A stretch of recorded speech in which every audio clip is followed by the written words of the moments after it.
अब हम हाइपोपिट्यूटरिज्म के बारे में पढ़ेंगे।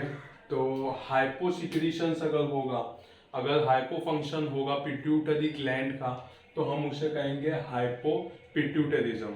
क्या कहेंगे? हाइपोपिट्यूटरिज्म।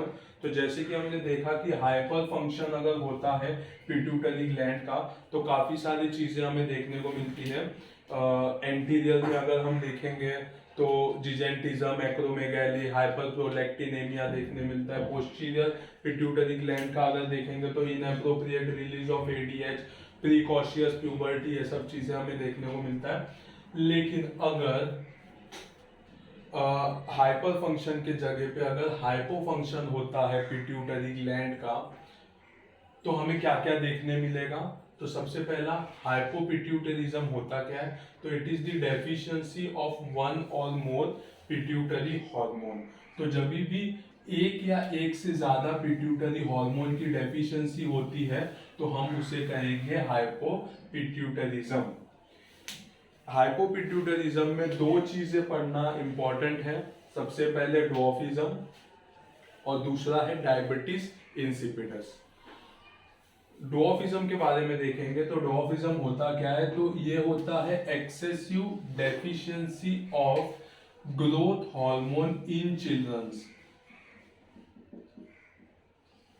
चिल्ड्रंस में जब भी ग्रोथ हार्मोन की डेफिशिएंसी हो जाएगी तो एक कंडीशन देखने मिलेगा जिससे हम कहेंगे ड्वार्फिज्म। तो ड्वार्फिज्म में क्या क्या देखने मिलेगा? Retardation of bone growth. तो ग्रोथ हार्मोन का काम क्या होता है? तो जैसे कि हमने देखा था कि ग्रोथ करता है बोन का ग्रोथ हार्मोन, लेकिन अगर डेफिशिएंसी हो गया है तो क्या होगा? रिटार्डेशन होगा, बोन का जो ग्रोथ है वो ठीक से नहीं हो पाएगा। इसमें एक इम्पॉर्टेंट फीचर है कि नॉर्मल मेंटल स्टेटस हमें देखने को मिलता है। मेंटल स्टेटस जो है वो नॉर्मल होता है। उसके अलावा पुअरली डेवलप जेनिटली, यानी कि हम कह सकते हैं पेनिस डेवलपमेंट ठीक से नहीं होता है, या फिर ब्रेस्ट डेवलपमेंट ठीक से नहीं देखने को मिलता है।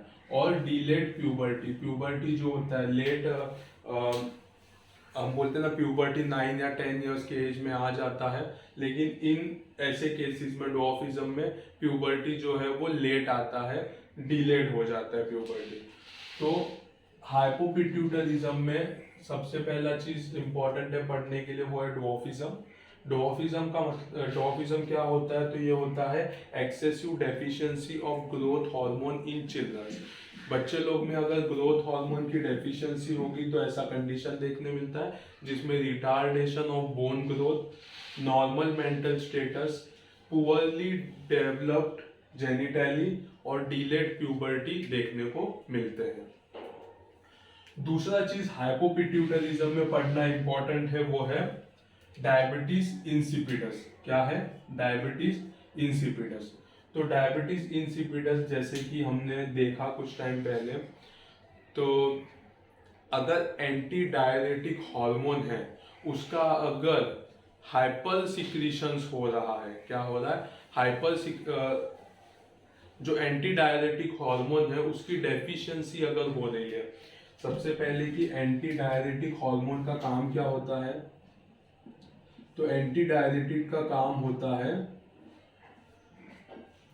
जो रीएब्जॉर्प्शन करता है, रीएब्जॉर्प्शन ऑफ वाटर करता है बॉडी में। तो रीएब्जॉर्प्शन ऑफ वाटर जो करता है वो करता है एंटी डायरेटिक हार्मोन। लेकिन जब भी एंटी डायरेटिक हार्मोन की डेफिशिएंसी हो जाएगी तो वो रीएब्जॉर्प्शन न करते हुए वो यूरिन जो है वो बार बार डाइल्यूटेड यूरिन पेशेंट रिलीज करेगा।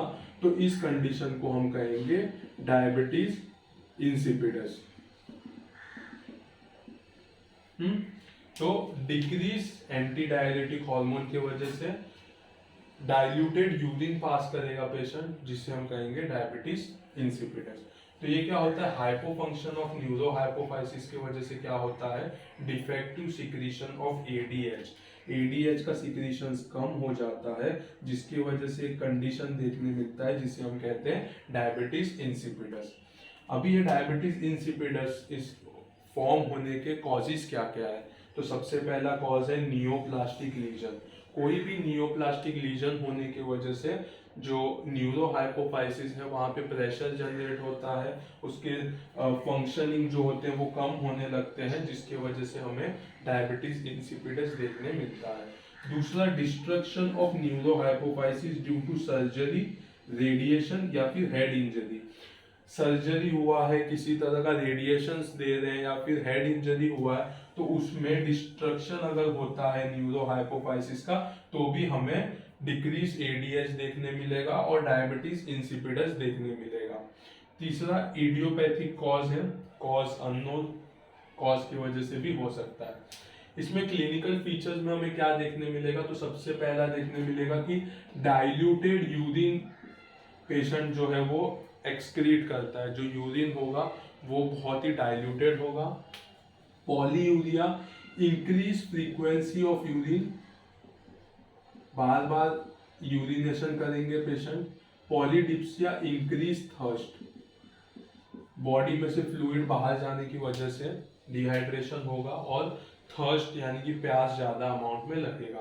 तो क्लिनिकल फीचर्स में सबसे पहला है डायबिटीज इंसिपिडस का large volume of diluted urine को एक्सपेल करना। दूसरा, polyuria, increase frequency of urination. और तीसरा, पॉलीडिस्पिया यानी कि इंक्रीज थर्स्ट।